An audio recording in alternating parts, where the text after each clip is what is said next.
and warlords, or 20 steps to avoid if you want a simple life. 1. Go to university in physics and art. Create a strangely prescient drawing in your first drawing class. Place out of the first year and a half of physics and then drop physics altogether 2 years later. Drop out and spend a summer climbing in Colorado when you run out of money. 2. Enroll in architecture school where your father, who you haven't taught to in over a year, teaches. Support yourself by working in restaurants. Barely avoid having your brains blown up by 2 drug-addicted football players robbing stores to feed their habit. Later, send one of them to jail as the other one blows his own brains out when the police catch up with him. 3. Become known as a rebel in the architecture department for designing things that are hard to build. Learn glass blowing, teach yourself to play piano, learn Japanese, get a fellowship to study in Japan, leave the country for the first time in your life and arrive at a university in the shadow side of Japan where you're only one of 5 Westerners. 4. Stay in Japan for 3 years studying ceramics, traditional calligraphy, and printmaking while continuing to obsess on piano. Travel Southeast Asia and stay at the home of an Indonesian general during the military dictatorship. Return to the US feeling uninspired by the art scene and finish school with no idea what to do. 5. Work in an architecture firm. Hate offices. Rock climb obsessively. Apply to graduate school in biology. Come to UT Austin and spend 6 summers in rainforest swamps at night, chasing frogs, being stalked by jaguars, and teaching yourself photography. While writing your dissertation, help start an interdisciplinary institute at UT and stay on to help run it. 6. Regret the decision to run an institute. Become obsessed with yoga and balancing things. Become obsessed with 60 million acres of unknown forest land that have become under siege by the Bush administration.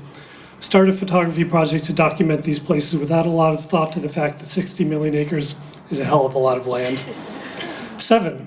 Get initial funding from an angel friend only to realize that there are no good maps to most of these places. Spend nearly a year teaching yourself 3 programming languages in order to develop a way to layer GIS information on top of Google Maps and access it quickly.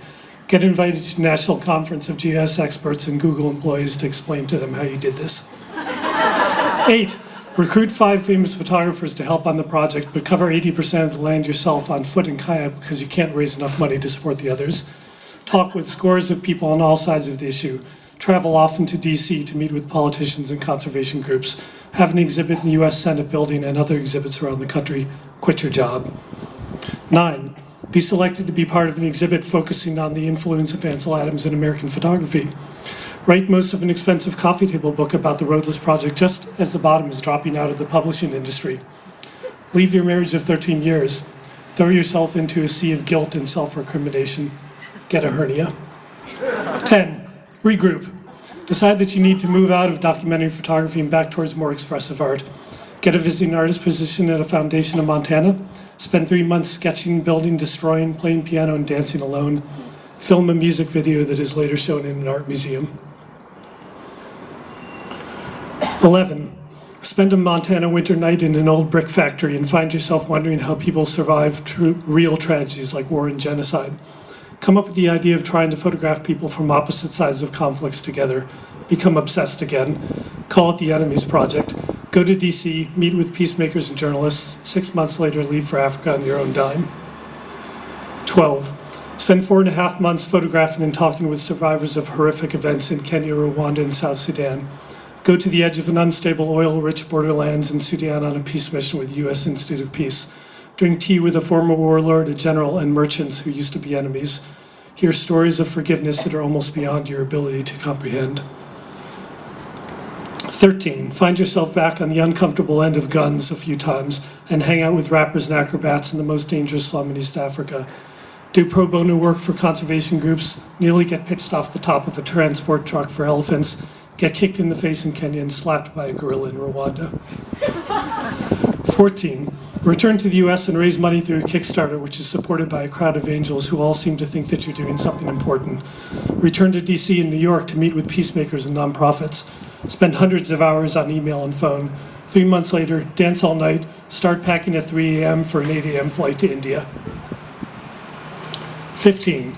Go to Dharamsala, the home of the Tibetan government in exile. Make friends with laughing monks, former political prisoners, and lay Tibetans. Find that many are afraid to be photographed for fear of endangering their families in Tibet, and that nobody's willing to be photographed with a Chinese person. Take part in a vigil for a monk who self-immolates in Tibet. 16. Go to Kashmir, the most heavily militarized state in the world. Get whisked around to meet separatist leaders by an ex-militant Bollywood wannabe. Make friends and listen to stories of grief and desperation. Spend your birthday in a dingy hotel watching the city in curfew. Get followed by the Indian intelligence. Walk barefoot through the ashes of the beloved Kashmiri shrine 2 days after it burns down. 17. Meet the Dalai Lama, motorcycle across the Himalayas. Return to Kashmir to visit mass graves in off-limits areas. Be warned you'll never get a visa again if you publish anything negative about the Indian military. Come home, dance obsessively, find yourself secretly hoping someone picks a fight with you. Stop practicing martial arts, be diagnosed with mild PTSD. 18. Find yourself unable to look at the photographs you took in Kashmir. Look for balance in a joyous project about Barton Springs.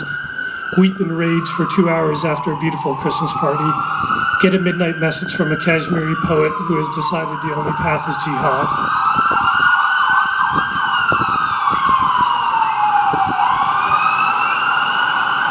19. Rediscover your first drawing from art school, a bizarrely prescient self-portrait. Rebuild your photograph libraries. Rediscover stories of redemption you found in Africa. Start projecting images at night in unseen places because it reflects what you feel, the loneliness and desperation of people who feel unheard in the world. 20. Realize that mixed in with all the grief and desperation, you've also found joy and beauty, and that this is the balance you want to somehow express in your art. Consider a crazy journey through a part of the world where you yourself will be the enemy. Send out queries to contacts in Afghanistan and Pakistan. What could possibly go wrong?